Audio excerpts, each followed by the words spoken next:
yo soy Andrea Muniain. Tengo formación como arquitecta y en mi día a día desarrollo investigaciones a través de la práctica artística. Hoy estoy aquí con vosotros para acompañaros en entender o profundizar en torno a las prácticas de las tres increíbles artistas que tenemos aquí de invitadas. Las tres están presentes dentro de la feria, obviamente, o sea que si luego queréis daros un paseo y ver cada una de sus propuestas en relación física directa, os invito enormemente. Lola Zoido viene con Tuesday to Friday, Paula Santome con Espacio Derivado y Noemí Iglesias viene dentro de la mano de Marchante Arte Contemporáneo, ¿verdad?, de la Galería Mexicana. Bueno, la idea de esta charla es la de profundizar en torno a las cuestiones más materiales del desarrollo de la práctica artística. Y bueno, por dar un poco de frame, creo que es interesante entender lo material como una sustancia potencialmente cambiante, ¿no? Como entender que cualquier cosa que se pueda englobar dentro del entendimiento de sustancia que puede derivar en diferentes estados, ¿no? Entonces, bueno, hablaremos directamente de lo físico, del aluminio, de la resina, de la cerámica o el barro, pero también podremos hablar de cuestiones más digitales, ¿no?, como procesos dentro de los softwares digitales, o de cuestiones más performáticas, emocionales de la mano de Noemí, etcétera, etcétera, ¿no? O sea que digamos que queremos expandir el entendimiento de lo material como tal. También me gustaría decir que para mí personalmente hablar de material también es un posicionamiento en el que el arte contemporáneo es capaz de vincularse con otros contextos, ¿no? Porque al final los materiales que utilizamos dentro del arte son materiales compartidos con muchos ámbitos que tienen un contexto muy específico y que nos permiten, si tiramos del hilo, salir de las prácticas como específicas del arte contemporáneo y empezar a entablar un diálogo más social, más contextual, ¿no? Que eso también me parece bastante interesante y que creo que entre las cuatro podemos como llegar a ahondar como todos esos procesos. Sin más dilación, os presento a cada una de las artistas. Aquí a mi izquierda está Lola Zoido. Es una artista multidisciplinar que se interesa por explorar cómo concebimos la realidad en el contexto de los procesos digitales. Titulada en Bellas Artes por la Universidad de Sevilla y con base en Madrid, tiene un enfoque artístico que abarca el ámbito virtual, como decíamos, como los elementos materiales implicados en la creación de imágenes. Intenta comprender estas complejas relaciones que existen entre lo digital y lo físico, combinando esta mirada analítica con una sensibilidad poética, ¿no? Intentando como entender todas estas intersecciones. Ha trabajado y expuesto en diversas ocasiones, a nivel nacional como internacional, no me voy a meter en ello, y has desarrollado diferentes residencias artísticas que ahí sí que me interesa que hablaremos luego de cómo funcionan los cambios de territorio con respecto al desarrollo material. Luego tenemos a Paula Santome, que es una artista visual contemporánea reconocida por su enfoque innovador en las artes plásticas y tiene una participación muy activa en la escena internacional del arte, ¿no? Que esto es bastante como que tienes un recorrido internacional como muy heavy, ¿no? Como con un máster en Bellas Artes en el Institut Cans de la HGK en Basilea, en Suiza, una licenciatura en Bellas Artes por la Universidad de Vigo, pero has estado también en Bruselas, tienes varios premios, ¿no?, como el Kunsthallen Basel Prize, la beca de la Fundación María José Jove, bueno, etcétera, etcétera. 1000 exposiciones por un contexto internacional, proyectos ahora tanto en Berlín como en Estados Unidos, ¿no? Entonces, bueno, también haremos un mapeado de cómo funciona toda esta conexión internacional. Y por último tenemos a Noemí Iglesias, que de hecho tú específicamente tienes este concepto desarrollado dentro de tu propia práctica, que es el nomadismo contemporáneo, ¿no? Que de nuevo eres un ejemplo de, desde el año 2009, haber vivido y trabajado en Grecia, Inglaterra, Bélgica, Hungría, China y Corea, ¿no? Como con todo lo que eso implica. Ha sido recientemente galardonada con el premio European Digital Deal, convocado por Ars Electrónica, con el proyecto de Falling City. Ha sido también Premio Nacional de Grabado en María de Salamanca, del Museo de Grabado Español. Y una de las cosas, creo, más relevantes de tu trayectoria expositiva es la última exposición que tuviste en el Museo Thyssen-Bornemisza, ¿no? con el proyecto que se llamaba... ¿Cómo se llama? Love Me Fast. Exacto. Exacto. Y luego acabas de desarrollar también este proyecto de investigación de Landscapes of Affection, que creo que va a ser también un tema de conversación como muy interesante, ¿no?, en torno a cuestiones extractivistas del material, etcétera, etcétera. Bueno, con esto ya me callo, he intentado hacer un poco de compendio de qué es lo que hacen cada una de las tres, pero claro, cada una de vosotras trabajáis con narrativas, formatos y técnicas como muy distintas entre vosotras y bueno, me gustaría para las personas que nos conozcan preguntaros cómo es vuestro proceso creativo, ¿no? ¿Qué os interesa a la hora de desarrollar vuestras piezas? ¿Qué formatos utilizáis? ¿Qué narrativas os interesan más? Etcétera, etcétera. No sé si quien quiera empezar. Bueno, a mí me da igual empezar. Dale, vamos de izquierda a derecha. En mi caso, en cuanto a procesos creativos, creo que además a lo largo de este fin de semana me han preguntado mucho porque creo que en mi caso nunca se dio lo de partir de un dibujo o un boceto así hecho a lápiz. Sí que es verdad que siempre me gusta partir de ideas o de cosas, pero no siempre es así. Lo que sí que es fijo mi proceso de trabajo al final es un poco trabajar desde el ordenador, desde procesos digitales. Y para mí siempre son muy importantes los procesos y la experimentación, mayormente lo que pasa dentro de la pantalla. Entonces trabajo con diferentes software de edición 3D sobre todo, aunque muchas veces alguna vez he trabajado con algún programa de inteligencia artificial generativa. Pero, como decía, para mí es muy importante más la experimentación de lo que pasa en esos procesos digitales. Y luego a partir de ahí pues saco como una pequeña selección o encuentro cosas que me interesan y bueno, hay veces que se quedan en piezas meramente digitales, como puede ser un vídeo. Hay veces que pasan un poco al plano físico mediante esculturas o algún tipo de impresión. Hay veces que conviven ambos formatos. Pero creo que también seguirá evolucionando un poco mi forma de plasmarlo. Claro. Aquí en la feria, ¿qué es lo que estás presentando? Pues en la feria tengo un conjunto de esculturas que son de mi primera exposición individual, que son esculturas que son impresiones en 3D. Y luego, por otro lado, hay también unos pequeños cuadros, por llamarlo así, que son renders impresos sobre metacrilato. Claro. Tú, Paula, ¿cómo enfocas cómo describirías tus procesos, tus investigaciones, tus materialidades? Pues, ¿se me escucha? Sí. Yo creo que a mí lo principal es que me gusta mucho cambiar. No tengo un medio concreto, aunque sí que puedo decir que todo viene un poco del dibujo al principio. Trabajo mucho la figuración y incluso cuando estoy modelando siento que estoy haciendo un ejercicio muy parecido a cuando estoy dibujando. Y bueno, pues eso, respecto a la técnica, suele ser un poco primero encuentro algún tema o algo que normalmente me enfada, yo creo. Viene un poco de ahí.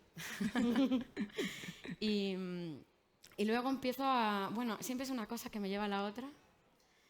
Y pues empiezo a buscar una técnica o un material o algo que ya también a un nivel más conceptual puede encajar con lo que quiero contar o de lo que va, ¿no?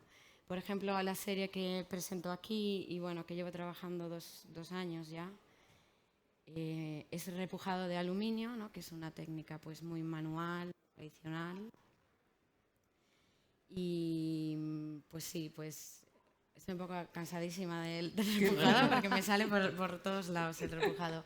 Pero bueno, me interesa últimamente trabajar con técnicas antiguas, también como un poco statement, ¿no? De, bueno, a ver, a veces si no estoy muy contenta con lo que hay, como que hay mucho que cambiar, pues en vez de crear algo totalmente nuevo, pues igual coger lo que ya está ahí para medio reinterpretarlo o bueno, como yo creo que siento que metafóricamente también cobra sentido eso, ¿no? Pues también ahora empecé a trabajar con vidrieras o trabajo el bajo relieve con arcilla, ¿no? Que al final me doy cuenta que es como un poco antiguo, igual. Claro. O sea, yo creo que hay una potencialidad muy fuerte, ¿no? De revisitar técnicas que ya tienen sus propios significados y sus propias conexiones para añadir una narrativa propia. Claro, por ejemplo, con estas del aluminio, todo el proyecto consiste, bueno, estoy como también trabajando con la narrativa de la mitología grecorromana, también judeocristiana. trabajando con figuras femeninas, que siempre que encontraba una, empezaba a leer, lo que le pasaba era bella, maravillosa, peligrosa, Ajá. o sea, va a acabar con la humanidad y todo este rollo que luego también vemos el siglo pasado con la femme fatale y bueno, que en 2000 años no ha cambiado mucho, básicamente. Claro. Entonces mi idea de trabajar con esta narrativa, yo como, bueno, pues incido en la narrativa un poco y cambio y ya la represento, pues no desde ese lugar ya de ser peligrosa y horrible, sino más poderosa, ¿no? Y por eso para mí, pues eso, trabajar con el aluminio, que era pues una técnica que se utilizaba mucho como para la iconografía cristiana y tal, ¿no? De la Virgen. Claro. Me parecía que era un juego como interesante. Es verdad, nunca no lo había leído desde ahí, pero es muy potente, ¿no? Como esa relación de cómo las obras utilizadas en ese material están acostumbradas a verse en un contexto específico, ¿no? Que es el contexto eclesiástico, con una iconografía muy específica, que de repente tú como que sacas y dislocas y te lo llevas a otro lugar, ¿no? Con esas mismas narrativas. La siguiente pregunta que quería haceros tenía que ver con la simbología, entonces luego te preguntaré para que ahondes un poquito más. Vale. Pero esta cosa de recoger prácticas antiguas, ¿no? Y reconfigurarlas para un lenguaje contemporáneo también tiene mucho que ver con tu práctica, ¿no? Noemí, ¿cómo describirías tu forma de trabajar en el arte o tu forma de desarrollar tus piezas? Bueno, yo me formé en escultura en la Universidad del País Vasco y después me especialicé en porcelana. Entonces sí que tiene esa parte del contenido como de recuperar una técnica tradicional y revisarla desde unas perspectivas un poco más contemporáneas, ¿no? Entonces, bueno, en mi caso empecé a trabajar con porcelana, con moldes de escayola y haciendo procesos un poco más industriales, y después cuando estuve haciendo el máster aprendí a hacer la técnica de las flores, ¿no? De las flores de porcelana, que es una técnica tradicional que se desarrolló a lo largo del siglo, parte del XVII, el XVIII y el XIX en las fábricas de cerámica europeas. Es una técnica en sí que empieza en el entorno industrial, es decir, en las fábricas, y que la desarrollan única y exclusivamente mujeres.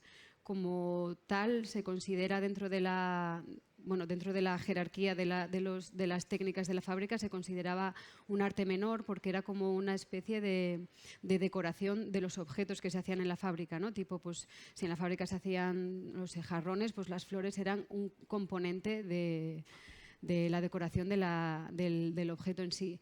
Entonces, por eso también era como considerado un arte menor y, por tanto, fue siempre un ejemplo de segregación laboral, ya que no estaba remunerado de la misma manera que otras técnicas que se desarrollaban también en la fábrica. Entonces, bueno, me gustaba también en mi trabajo como utilizar esa técnica y reivindicarla desde el arte contemporáneo, ¿no? O sea, como el papel de la mujer en la industria cerámica.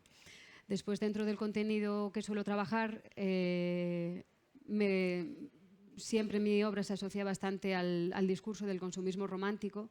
Entonces, claro, las flores de repente me vinieron como muy bien para poder expresar ese tipo de ideas, ¿no? De cómo nuestras emociones se viven a través de productos que se desarrollan de manera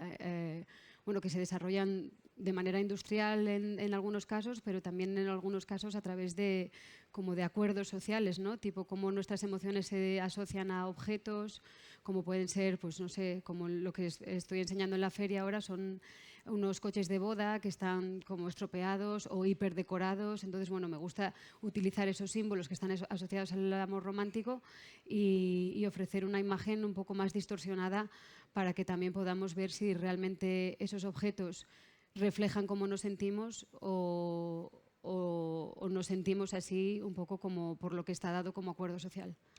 Claro, yo creo que también hay una forma muy bonita de entender que yo creo que las tres utilizáis cierta figuración, ¿no? Cierta construcción de narrativa o relación con unos símbolos específicos para vincularos a una narrativa ya social, ¿no? Me he liado un poco en esta afirmación, pero claro, me parece muy bonito como, Noemí, tú traes unos coches de boda para hablar de toda una revisión crítica del amor y del consumo comercial que se hace a través de estos objetos, ¿no? Entonces, el coche de boda, cuando tú lo pones encima de la mesa, no es solo el coche de boda, es todo el discurso narrativo y social que hay alrededor del coche de boda y que está inherente dentro de la pieza, ¿no? O sea, no es simplemente la acción de hacer algo, sino cómo esa pieza está como conectada con una cantidad de elementos sociales que ya se entienden, ¿no? Que, pues ya como volviendo un poco a esa pregunta que os quería hacer es, pues eso, ¿no? ¿Cómo nos contaríais los símbolos que incorporáis en vuestra práctica? ¿Qué historias y qué narrativas aparecen a través de ellos? Que tú ya nos has como más o menos dicho algunas cosillas. No sé si, Paula, quieres igual complejizar un poco más, porque yo tengo mucha inquietud en saber, pues eso, ¿no? Como viendo muchas de las representaciones de tus obras que tienen que ver con serpientes, con fragmentos corporales, con casas en llamas, con vegetación exuberante, ¿no? Como que hay una serie de símbolos que van más allá de esta investigación grecorromana que nos acabas de decir, que no sé. Y entendiendo ahora que lo haces desde el enfado, como que todavía tengo muchas más ganas de saber qué te enfada de una serpiente, ¿no? Bueno, obvio, A simplificando mí me un poco. encanta, Sí. o sea, bueno, a ver, si le pones aquí una serpiente es diferente, pero me encanta la simbología de la serpiente.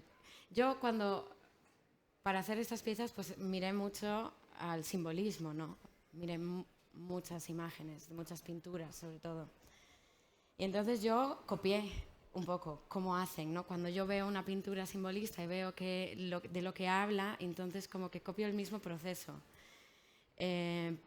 Por un lado cogía símbolos que ya, pues símbolos que llevan allí 2000 años o como muy trabajados, como puede ser la serpiente, y por otro lado yo buscaba cómo puedo añadir a lo mejor un símbolo que sea de ahora, de hoy, de mi generación o algo así. Con la serpiente, que fue la primera de todas las piezas, por un lado, como estaba un poco trabajando con esto de los dualismos que se le asocian a la mujer, ¿no? Por ejemplo, sobre todo en el cristianismo, ¿no? Que es como o eres buena o eres mala, o eres virgen o eres Eva. Y fue cuando me fijé en Eva que pensé en la serpiente, ¿no? Y empecé a investigar un poquito por qué la serpiente tiene esas connotaciones tan negativas, ¿no? Y resulta que la serpiente en realidad es un símbolo que en absolutamente todas las culturas que he visto, que investigué un poquito, por encima también, pero en todas simboliza algo. Pero en todas son símbolos de sabiduría, de la eterna vida, de la madre tierra, o sea, todo es maravilloso, excepto nosotros. Y eso, claro, eso fue un poco del colonialismo, que se dedican a demonizar los símbolos de los otros para que poco a poco a lo largo de los años traerlos a los nuestros. Claro. A ver, no sé qué pasó primero, ¿no? Pero también se le asocia un poco, bueno, pues es como silenciosa, sensual, y era un poco, se le atribuye, se le humaniza eso también, ¿no? Con la mujer. Y entonces a mí me apetecía trabajar un poco con esas historias. También otros muchos, ¿no? Al final, poco a poco. Claro, claro, totalmente. Y por ejemplo, Lola, en tu caso, hay una cosa que a mí me gusta mucho de tus piezas, es que parece que capturan como una especie de situación atmosférica a través de la revisitación del imaginario del paisaje, ¿no? Justo, yo creo que en mi caso sí que como mi elemento o lo que utilizo mucho como símbolo es el paisaje. Creo que, bueno, al final el paisaje, por un lado, a nivel histórico siempre se ha utilizado para contar qué pasaba en cada momento o reflejarlo en esos paisajes que siempre se han pintado, aunque sea de manera más sutil, pero siempre hay algo que cuenta algo de ese momento en el que se creó esa pieza. Y también me parece guay el concepto de paisaje, porque creo que también engloba muchísimas cosas y muchas veces a mí me sirve como excusa para contar cosas de las que quiero hablar, ya sea a nivel conceptual o incluso a nivel ya de producción o matérico y tal. Creo que es como una cosa que da mucho juego. Muchas veces, depende del proyecto, pues lo conecto más con el concepto del que me interese más partir, pero bueno, puede ser diferente en cada caso. Claro, de hecho, otra forma en la que yo entiendo la creación de tus paisajes es que muchas veces devienen de llevar al extremo el error del software, ¿no? Y del programa con el que utilizas. Y quería preguntarte específicamente cómo funcionan esos procesos, ¿no? ¿Qué plugins utilizas como para llevar al extremo todo ese error y que el error acabe como formalizando de alguna forma las piezas? Y quería extenderos a vosotros también la pregunta, ¿no? Si de alguna forma el error forma parte de los procesos materiales en los que os sumergís, si lo introducís dentro de la práctica, si lo utilizáis como una potencialidad para crear ciertas cosas, o si por el contrario es algo que simplemente como que pasa y solventáis y seguís adelante. Pero en tu caso creo que es como súper evidente que la formalización de tus piezas parten del error. En mi caso, el error siempre, o sea, tampoco diría que lo esfuerzo 100%, pero me gusta buscarlo, por así decirlo. Me gusta buscarlo en procesos meramente digitales, pues un poco experimentando, llevando como un poco al límite la imagen, cuando se junta con algo más matérico, aunque sea en el 3D. Me parece que al final el error también cuenta muchas cosas, porque los procesos digitales de creación, de generación, están como vinculados a algo más productivo. Entonces, cuando el error aparece, es como algo bonito, ¿no? Como que no tiene un fin productivo como tal en esa cadena, en esos programas. Me parece como un elemento bonito para observar y que también como que pausa un poco esos ritmos digitales. Y lo mismo me pasa cuando quizá en los casos que hago pieza física, pues por ejemplo trabajo mucho con la impresión 3D. Me gusta ver qué pasa con las piezas que se van imprimiendo, los fallos que aparecen, creo que le dan pues eso, un dinamismo a la pieza, a esa materialidad final. Y no los escondo, de hecho me encanta que aparezcan. Claro, porque bueno, es como bonito también entender el error como algo que se vincula más con el proceso artístico, que no tiene lógica, ¿no? No hay una lógica detrás de la experimentación artística o intentamos como construir un imaginario que no está relacionado con la razón o con lo productivo, entonces el error es básicamente algo que tiene que formar parte, ¿no? De ese proceso inherentemente. Que de hecho en realidad, eso sí que no sé si te puedo preguntar como más específicamente, Sí, claro. porque siempre me ha interesado mucho cómo para producir las columnas que tienes en la... lo haces a través de este plugin de alturas, ¿no? ¿Cómo es ese...? Sí, como el displacement, o sea, al final intento como aunar pues quizá una estructura base, como en el caso de las piezas que tengo aquí, son una serie de columnas, como si esa imagen lo envolviera, le diera un relieve.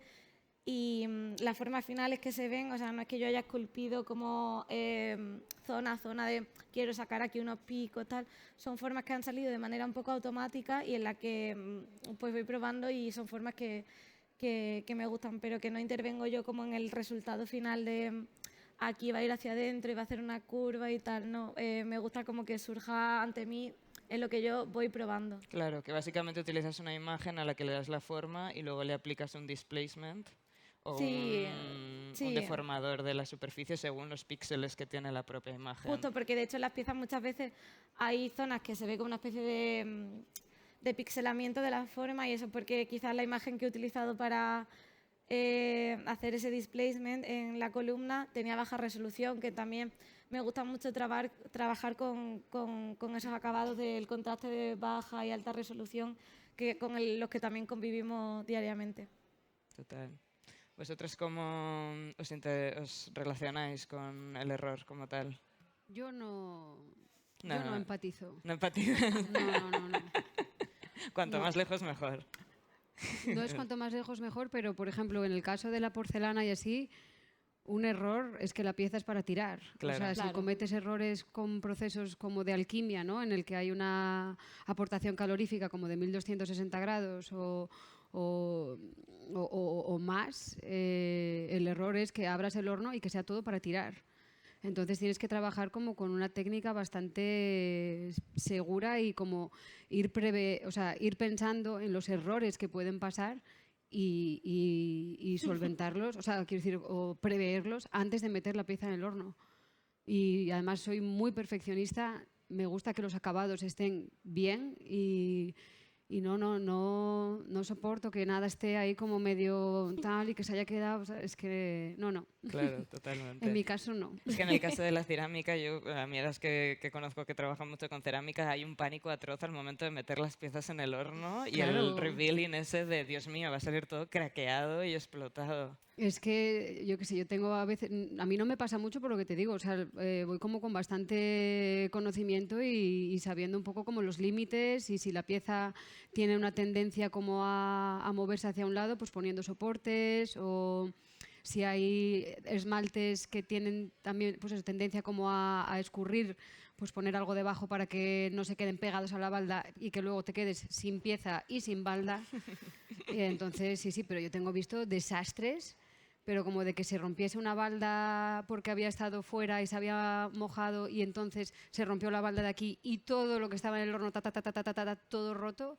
O explosiones, que claro, cuando ves una explosión dices tú, pero esto, y es que eso es, se te estropea tu pieza y si metiste alguna pieza más con alguien, la del otro también se estropea y luego tienes que limpiar un montón. No, es mejor en cerámica el error programarlo, casi. Claro, Sí, claro. sí. Hay como sería una performance del error, ¿no? En todo caso, si se quisiera No, es una introducir. pesadilla. ¿Tú sabes lo que hay que claro, limpiar claro. después? Es que tienes No, que, claro, luego para limpiar las baldas tienes que ir como con una radial y ahí, o sea, no, es terrible. Es mejor que no te pase. Ya te lo digo, vamos. Tomo nota. Sí. Claro, tú, Paula, en los grabados quizá el error no está tan presente, ¿no? No, No, en absoluto. Tampoco. En absoluto. Ni siquiera sé imaginarme cómo sería el error. Aunque sí que al principio, cuando no había encontrado el grosor adecuado, a la mínima lo agujereaba. Porque es muy fino. Claro. Este es 0,15. 0,15 milímetros. Ni siquiera llega a 1 milímetro. No. Wow. Yo de hecho hice una investigación una vez, creo que es exactamente 7 veces más grueso que el papel albal. Vale. Sí. Y luego probé con otro que era 0,10, o sea, no había mucha diferencia y a la mínima lo agujereabas. Claro. Pero en este caso no, o sea, tampoco, sí, no hay error, tampoco sé si alguien sabría, ni yo, identificar algo como error. Hay cosas que salen mejor o peor y con el aluminio lo que sí que pasa, porque al final lo estás estirando, ¿no? Llega un momento, o sea, no puedes borrar, no se borra. Claro. No puedes aplanarlo otra vez. Si haces una línea como muy bien hecha, se va a quedar para siempre. Y si lo estiras demasiado, no lo puedes encoger, ¿no? Pero bueno, voy despacito. Y claro, un error sería tener que empezar de nuevo la plancha entera. Claro. Claro. También hay como una predisposición a aceptar el gesto que Claro, hagas, yo ¿no? creo que es Como eso un que, poco. que es más bien Conformismo. como ir aceptando que la mano ha ido por ahí y entonces eso es la línea que va a tener Sí. que ir como potenciando lo que se salga después. Claro, yo creo también un poco que igual, como esos repujados así tan grandes, como no sé, ni yo los he visto, no sabes, no lo puedes comparar mucho a nada. Claro. Y al final, aunque sea figuración, no tiene que ser hiperrealismo, entonces al final, como también va mucho del simbolismo, igual le importa más la imagen que la técnica, aunque bueno, la gente dice que lo hago muy bien. Yo también creo que lo haces muy bien, me gusta mucho. Gracias.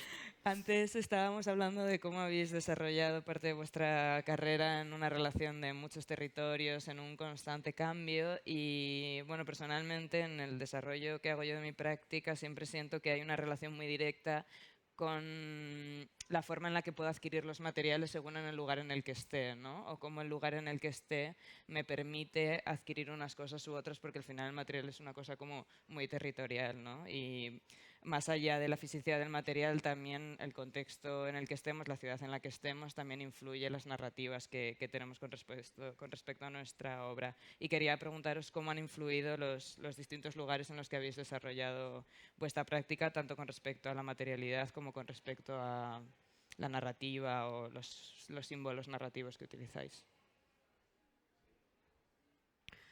Igual, Bueno. por ejemplo, en tu caso, tiene más que ver con las residencias artísticas, ¿no? Que has ido haciendo. No sabría decir como 100%. En el caso de mi práctica, pues, por ejemplo, puedo decir que sí que siento que el haber estudiado en una universidad como Sevilla, que al final tiene como unas prácticas como más academicistas y como que le da mucha importancia a los procesos pictóricos, de dibujo, de escultura, como se le da mucho peso a ese proceso. Y también tiene como mucha relevancia a nivel de pintura, tal, esa facultad. Y quizá, por ejemplo, sí que siento que en mi trabajo, aunque ya diste mucho de ese academicismo, pero yo veo que sí que le doy mucha importancia al proceso, quizá de otra manera y llevándolo a mi territorio, pero pues, por ejemplo, siento que sí, que quizá eso haya influido. O, por ejemplo, aunque de vez en cuando utilizo la pintura, pero creo que más que eso también noto el interés hacia lo pictórico, que muchas veces lo digital siento que está muy presente y sobre todo en el error en lo digital creo que hay mucha carga de algo así pictórico, por decirlo de alguna manera. Y de tema residencia, bueno, tampoco me considero que, bueno, en comparación con otras artistas, tampoco he hecho tantas residencias o he viajado tanto, pero sí, quizás ha habido algunas cuantas, por ejemplo, una que hice hace 6 años, 7, en el C3A en Córdoba, pues por ejemplo, el que allí hubiese un Fab Lab con una impresora 3D, fue la primera vez que imprimí algo en 3D y ya desde ahí pues se ha convertido en una práctica habitual en mi trabajo. Entonces pues en ese caso quizá también. Que porque ese fue el primer momento en el que empezaste a utilizar la impresión 3D como Sí. parte de tu práctica. Sí, previamente había trabajado con lo digital, bueno, modelado 3D en el ordenador, pero hasta ese momento jamás me había planteado quizá pasarlo a algo más escultórico con la impresión 3D y quizá pues en ese momento sí que fue un poco crucial para mí. Claro, qué fuerte, no sabía esto. Sí, sí, sí. Fue un antes y un después en Sí, tu sí, práctica. sí, totalmente, porque... totalmente. Wow. Y además había un Fab Lab, pero nadie sabía utilizar las impresoras, entonces fue también un poco aprendizaje por mi cuenta, que mi formación en todo lo digital ha sido así también. Claro. Cuando estaba pensando en esta pregunta, en tu caso pensaba en cómo cuando has tenido residencias en terrenos, o sea, en contextos más rurales y tal, Justo. decía, ¿qué harás? ¿Se llevará la impresora 3D de casa o cómo? Ah, bueno, ya, eso. Recientemente hice como una residencia que organizaba el IBAM en Valencia, en pueblos de la Ruta 99, que son pueblos de menos de 100 habitantes. Y creo que ha sido como una de las cosas que más me costó al principio, porque las piezas que producía, si eran digitales, pues necesitaba algún tipo de mantenimiento, tipo, aunque sea alguien que encendiese una pantalla, tal, o todo lo que hacía físico no estaba hecho quizá para la intemperie. Entonces fue también un proceso guay por ver qué otras formas de trabajo podía explorar de cara a producir una pieza que estuviese como literalmente a la intemperie, en un contexto así más rural. Y también me sirvió para probar como dentro de mi campo otro formato. Que hiciste fundición, ¿no? Sí, por ejemplo, modelé unas piezas y luego le hicieron un molde y las hicieron en aluminio para instalarlas en el fondo de un canal por donde recientemente está pasando agua. El otro día me mandaron un vídeo. O unas piezas que hice que estaban impresas en barro, al final cerámica, con una impresora 3D preparada para este material y que se instalaron como a las afueras del pueblo y que hoy están cubiertas por plantas, animales y la verdad que se han integrado súper guay. Muy chulo.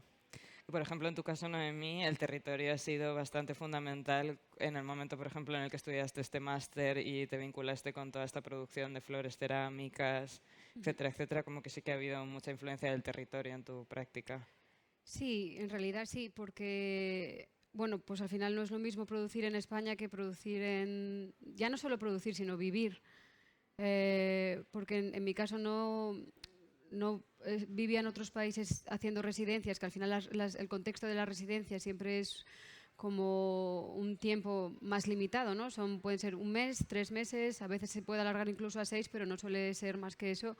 Y en mi caso yo estaba allí viviendo, o sea, realmente era la construcción de una vida desde cero. Entonces, ha influido directamente siempre. Desde que, bueno, yo estudié en Bilbao, después me fui a Atenas, estuve en Atenas 4 años y allí cambió mi manera de hacer escultura, ¿no? Porque en Bilbao había un contexto muy, muy claro de escultura, que era la escuela de escultura vasca que, bueno, pues que empieza un poco, bueno, Teiza, Chillida, Ángel Vados, ¿no? Este tipo de artistas, y cuando me fui a Atenas pues ya me pasé a reproducciones, escayola, moldes. Entonces, bueno, eso ya fue un cambio bastante decisivo, y donde empecé también como a explorar formatos performativos. Esta parte de los formatos performativos, sobre todo como de larga duración, lo seguí desarrollando cuando me fui a Inglaterra. En Inglaterra dejé de hacer escultura porque para hacer escultura al final siempre necesitas como bastante infraestructura, ¿no? No es lo mismo hacer una performance en la que el cuerpo puede ser el material y poco más, que tener que, pues eso, tanto en metal, que imagino que tendréis que tener infraestructura para lo que dices de tener que estirar y así, o las impresoras 3D que puede tener que utilizar Lola, tienes que tener eso, acceso a estructura. Y eso pues también cambió en el sentido de las performances. Luego cuando me fui a Asia, pues ya claro, imagínate, yo no había visto ni siquiera flores de porcelana antes que las que existían, pero yo no había tenido acceso a ellas, ¿no? Entonces también otro cambio. Después estuve en Lisboa, en Taiwán estuve 3 años, es bastante tiempo también. Después estuve en Lisboa y tuve acceso también como a los murales, ¿no? Al contar historias a través de los azulejos y del mural adaptado a las arquitecturas. Después, cuando la última vez estuve en Bélgica, pues también otro cambio, ¿no? De repente tuve acceso a vidrieras y me empecé a poner a hacer vidrieras. O sea, quiero decir que al final sí que el territorio, en mi caso, aunque no fuese intencionado, sí que inevitablemente fue cambiando no tanto el concepto o el contenido de la obra como el material o el resultado, es decir, los procesos que utilizaba.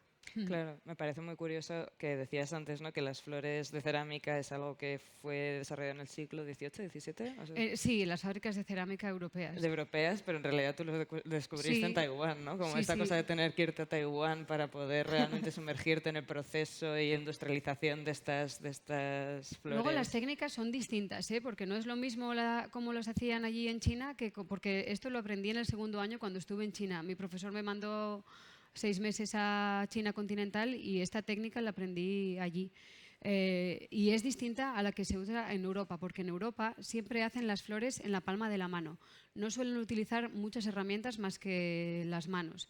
Y en China sí que tenían herramientas que eran como una especie como de lenguas de bambú que hacían ellas, y tenían un trapo y ahí era como iban estirando la porcelana. Entonces sí que había como pequeñas diferencias. Y yo, por ejemplo, la técnica europea no tuve acceso a ella hasta que hice una residencia en en Portugal, en la fábrica de porcelana de Vistalegre. Ahí había una mujer que era la única que sabía hacer flores todavía en la fábrica, y ella fue la que me enseñó a hacer la de la palma de la mano. Claro.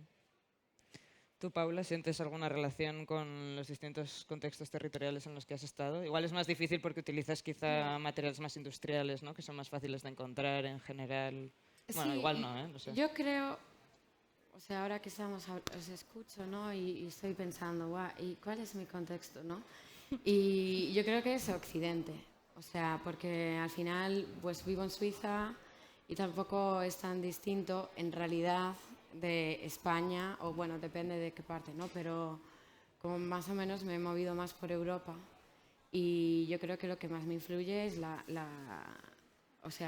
cuestión de Occidente, la europea, como a nivel contextual, sociopolítico. Al final, bueno, somos una potencia todos, aunque haya pequeñas separaciones, todos parece que vamos al mismo camino por ahora.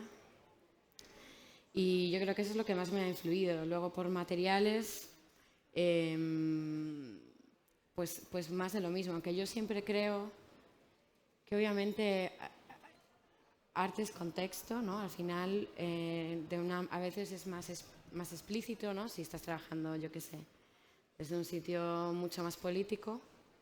Al final todo es político porque tú te encuentras en un lugar, en un tiempo y todo, ¿no? Entonces, Hay un viento ahí. Y lluvia, llevamos Sí, sí, 10 está- días ya bajo la lluvia. Sí, eso sí que me está influyendo. Eso sí que influye, el contexto atmosférico. Eso sí que me influye, sí. Pero bueno, pues eso, yo creo que igual más a nivel contextual lo que más me influye igual es la situación social, sociopolítica, que es lo que me enfada, Claro, lo que decía justo, antes, la ¿no? Un relación poco con el enfado. lo que me viene enfadando ya hace Claro. un tiempo. Y luego por materiales, pues al final son materiales que, pues como decía, muy tradicionales de Europa, no solo, pero que no me cuesta nada encontrar.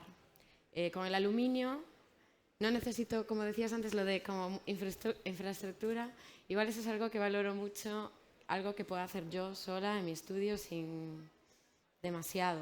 Si yo utilizo 4 herramientas que son de madera y de papel, y el aluminio sí lo tengo que comprar en Alemania. Eso sí que yo creo que sería más fácil encontrarlo en España. Y entonces es como bastante accesible, es muy barato y luego lo pongo en madera, o sea que también es al final todo es bastante accesible. ¿Y por qué crees que sería más fácil encontrarlo en España? ¿Hay una Por- relación con la técnica artesanal más...? Sí, sobre todo en el sur, creo, según me han dicho. Yo soy de Galicia y ahí tampoco es que lo haya visto demasiado, igual más el rollo de los exvotos, ¿no? De estas figuritas como de la pierna y tal. Y creo que hoy en día se utiliza mucho en Latinoamérica. Ah, claro. De hecho, cuando aprendí viendo vídeos de YouTube y todas eran mujeres latinoamericanas, su hobby y tal. Y bueno, también luego hay que experimentar un poquito porque normalmente son cosas muy pequeñitas. O sea, un poco a ver cómo hago para hacerlo más grande, ¿no? Claro. Pero sí, igual eso, mi máxima influencia es Occidente. Claro. Hay algo que me parece muy interesante de la propuesta artística de las tres, es que aunque tengáis una revisitación contemporánea, estáis basándoos en técnicas bastante artesanales, ¿no? Como puede ser el caso de la cerámica, el caso de los exvotos. Igual en tu caso es más complicado, pero hay un concepto muy claro que es el de artesanía digital, ¿no? Que al final son procesos que se desarrollan a través de un gesto que se va repitiendo, ¿no? Hay una repetición constante que se alarga durante muchísimo tiempo y casi me hace gracia entender que tenéis una relación casi emocional, ¿no? Una relación temporal súper, no sé, extendida en el tiempo con estas técnicas y con estos materiales. Y quería preguntaros si, bueno, primero, en esta situación como social en el que todo es como para ayer, ¿no? Todo va rapidísimo. ¿Cómo os enfrentáis con estas técnicas que requieren una temporalidad alargada en el tiempo y un compromiso de, bueno, de estar ahí y de estar como repitiendo estos gestos para que ocurra una obra? Y si de alguna forma sentís que hay alguna potencialidad en esa repetición, ¿no? Si vais encontrando cosas a medida que vais como desarrollando estas técnicas. Que al final también es entender cómo os relacionáis con esta cuestión como más artesanal, ¿no? Con este concepto de la artesanía como tal. No sé si quieres explicarnos qué es el término de artesanía digital, que es bastante interesante. ¿Qué es artesanía digital? Bueno, pues supongo que entender, a ver, creo que quizá siempre asociamos lo digital en general como algo más frío porque está más automatizado o por, no sé, que también creo que es un concepto erróneo que tenemos de lo digital, lo que pasa que es algo relativamente reciente en cuanto a otro tipo de técnica, pero que creo que tiene mucho que ver con procesos tradicionales, no sé, desde el tratamiento de las imágenes, en mi caso el tema de la escultura, o sea, aunque por un lado hay procesos de los que se encarga una máquina, como puede ser la impresión 3D, a mí incluso después me gusta un poco intervenirlo porque, bueno, pues las esculturas las ensamblo yo, salen muchos agujeros y yo como que voy cosiendo esa superficie que está rota. También me gusta mucho que convivan como esos dos procesos en la superficie de las piezas. Muchas veces yo escribo en la superficie o hago algún dibujo o tal, y entonces también está esa parte gestual y manual que convive muy bien, creo que con todos esos procesos digitales. tanto a un lado como a otro de la pantalla, pero al final yo quizás ahora que estoy en un proceso más de experimentar algunas cosas nuevas, pues son muchas horas delante de la pantalla con el ratón, que es verdad que quizás no es tan romántico como estar en el estudio rodeada de, yo qué sé, un lienzo y pintura, pero para mí es súper estimulante estar ahí horas y horas probando y ver qué consigo, ver qué no. Simplemente yo creo que igual es que se tenga que extender un poco más y es cuestión de tiempo. Claro, también es verdad, yo siento que hay un entendimiento de lo digital muchas veces de algo que aparece, ¿no? Que le das Sí, un botón y aparece, mágico. pero para que eso aparezca igual hay 6 horas de entender buscando en foros de cuál es el error que está Claro, ocurriendo con el software para, ¿no? también creo que es Como... bonito porque hay aunque por un lado sea un proceso muy solitario de estar pues tú sola delante de la pantalla mucho tiempo, en cuanto a lo digital, o sea, yo por mi parte soy como autodidacta en un montón de programas o herramientas, pero me gusta mucho porque creo que es como un campo en el que hay mucha comunidad. Es una comunidad diferente, pero en la que se aprende de forma colectiva, que me parece el hacer un tutorial y subirlo de cómo hacer o cómo entender tal programa, me parece la cosa más altruista del mundo y en la que se requiere un tiempo, una dedicación para generar ese vídeo que tú al final consumes, dices aprende, o foros o tal. O sea que creo que aunque luego sean procesos muy solitarios, hay mucha comunidad en cuanto al conocimiento Claro. de lo digital. Con respecto a ti, Paula, yo estoy asumiendo que tardas mucho tiempo en hacer tus grabados, pero igual no, no ese es el caso Yo creo que tardo menos de lo que parece, ¿no? de lo que se piensa. En realidad lo que yo más tardo es en hacer el dibujo, porque primero hago un dibujo, me gusta dibujar más pequeño y luego eso lo paso a la escala que va a tener la pieza y luego eso lo paso. A ver, son muchos pasos, ¿no? Pero tampoco se tarda tanto. Sí que es un trabajo laborioso porque la plancha se trabaja por los dos lados. Ah, ok. Entonces la tienes que estar dando la vuelta todo el rato. Por eso llega un momento que no puedo trabajar una superficie súper grande, porque además es muy fina y cada vez que le doy la vuelta se medio daña un poco, ¿no? Y llega un momento que aunque se dobla mucho no lo puedes volver a aplanar, ¿no? Y entonces sí que es un proceso muy manual, pero bueno, para mí fue como un poco... Bueno, antes de trabajar esto trabajaba la arcilla, el bajorrelieve y luego el dibujo. O sea, luego no, antes, perdón. Y al principio de mi carrera yo trabajaba en la calle, con acciones, foto, que era estar pensando un mes y luego en media hora estar. Y yo tenía una urgencia de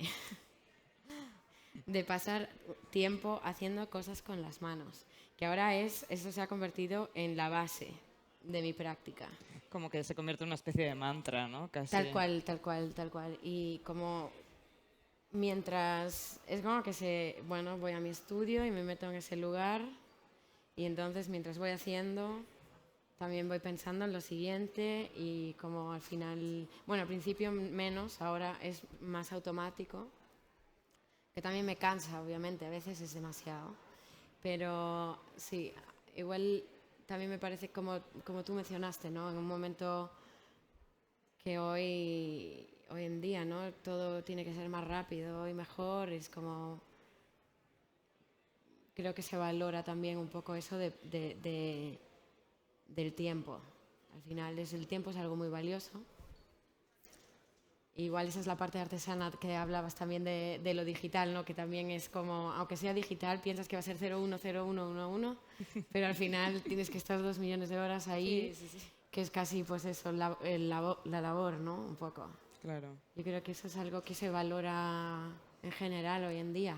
Claro. En el mundo del arte, ¿no? Y a ti personalmente ha sido como una especie de respiro, ¿no? Como de involucrarte en esos procesos temporales. Sí, casi como que me he encontrado un poco ahí. Yo me sorprendí también. No pensaba que era lo que yo quería hacer. Pero una cosa te lleva a la otra, ¿no? Como dije, y claro. Sí. Y Noemí, en tu caso estábamos viendo una de las piezas que tiene que ver con estas margaritas de deshojar, etcétera. ¿Cuánto tiempo se tarda en producir todas esas margaritas? Se tarda mucho. Claro. Sí, yo sí que tardo. Se nota. Sí, porque no hay o sea, quiero decir, no utilizo moldes ni nada, es todo modelaje y tienes que ir pétalo a pétalo. Entonces, bueno, al principio, por ejemplo, cuando estaba aprendiendo y así, tardaba más de un día en hacer una flor así, o sea, en hacer una de estas peonías, por ejemplo, la que están ahí, tardaba más de un día. Era porque van como o sea, quiero decir, hasta que lo vas entendiendo, las humedades, los secados, los procesos que tiene que llevar en sí el material, empiezan a colapsar, se caen los pétalos, no sé qué, es terrible.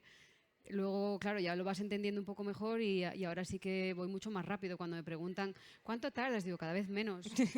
Pero aún así he hecho muchísimas horas porque al principio también, bueno, lo que tú dices de los tamaños y así, pues al principio también empecé con piezas mucho más pequeñitas, pero por ejemplo luego cuando tenía la exposición en el Thyssen, claro, de repente yo veía las alas y veía las flores, digo yo, Claro. ¿dónde voy con estas flores tan pequeñas en estas salas tan grandes?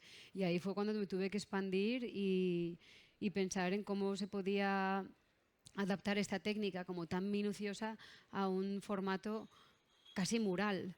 Entonces, bueno, pues sí que empecé como a expander, ¿no?, esas flores y ir cubriendo y cubriendo más centímetros, pero nada, tardó un montón y luego ya hay un momento en el que no puedes ir más rápido. O sea, ya llega un momento que es como un tope y eso, por mucho que tú intentes, no vas a ir más rápido que a lo que ya llegaste. Entonces, bueno, se tarda, yo tardo. Claro.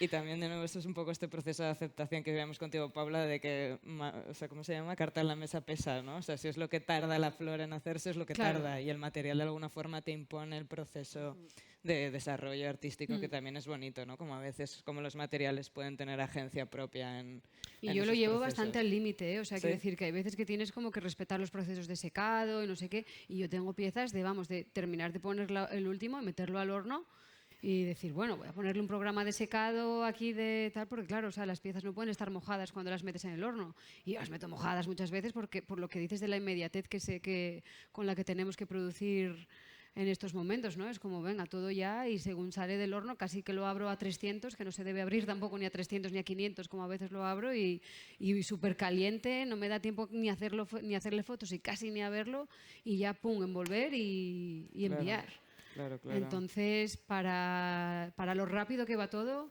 bastante bien me salen. Sí, sí. O sea, tenéis un compromiso muy fuerte con todas estas técnicas que requieren tanto tiempo dentro de, pues eso, contextos artísticos que es como más piezas, más piezas, más piezas.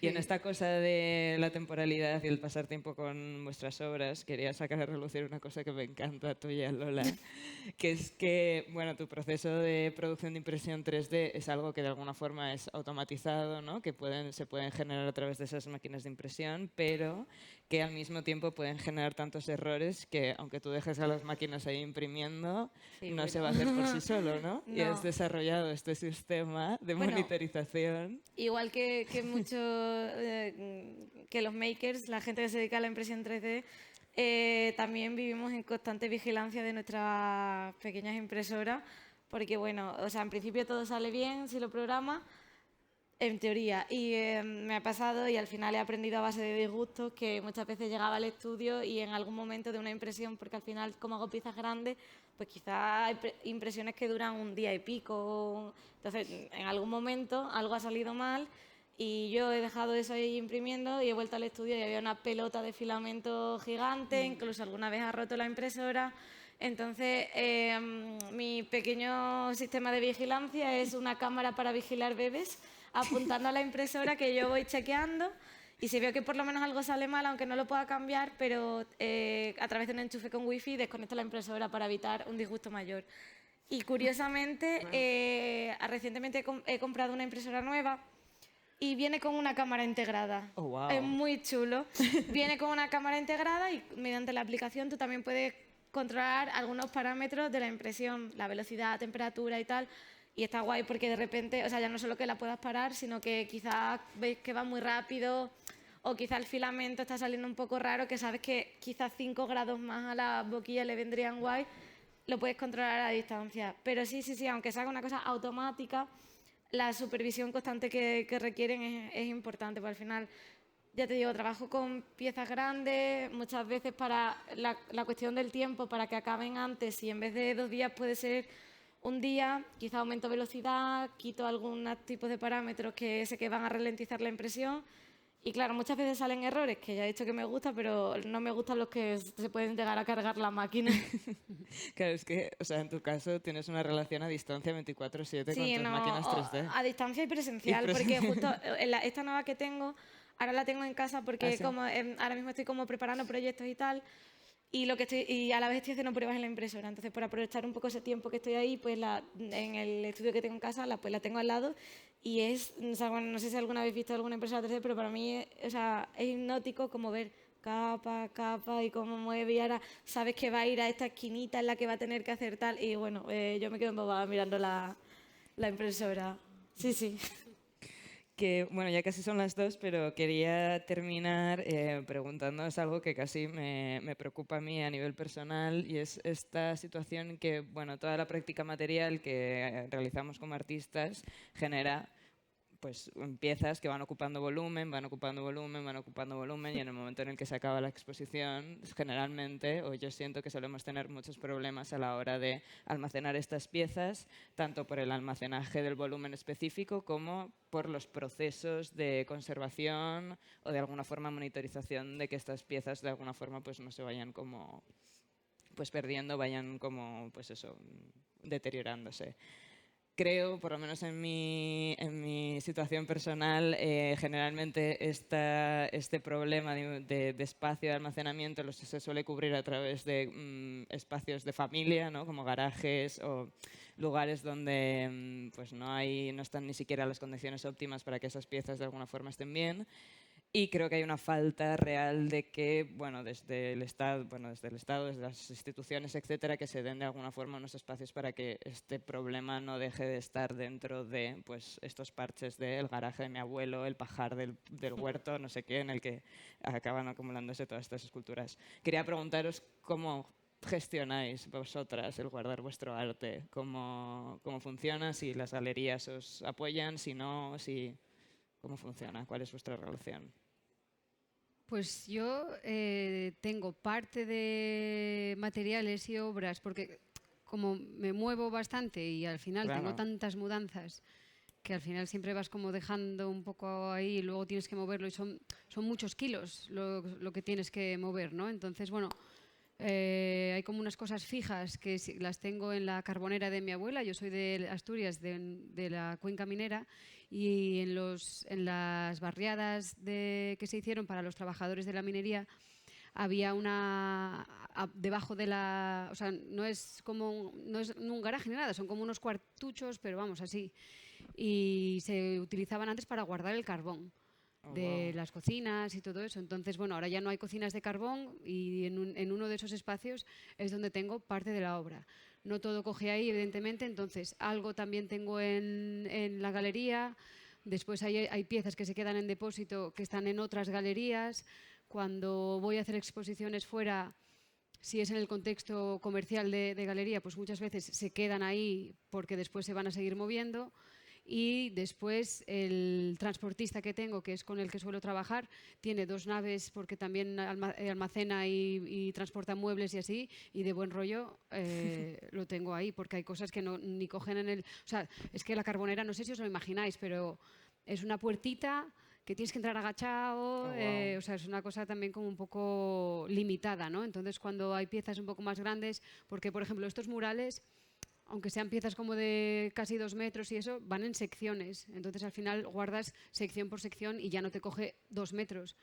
Pero en el caso, yo que sé, por ejemplo, de la vidriera o así y tal, claro, no es algo que puedas seccionar y guardar por partes. Ahí sí que, y claro, son piezas muy frágiles, no sé en vuestro caso, pero las mías son muy frágiles a la hora de almacenar. Tienen que ir con caja de madera, todo bien, ¿no? Bien aislado, bien protegido. Entonces, sí, tengo como varios puntos. Estás como repartida Sí, por el sí, mundo a sí. través de tu Y en casa obra, de ¿no? alguna amiga de no sé qué también tal, ahí luego la necesito, oye, a ver si mandamos esto. O sea, que sí, al final.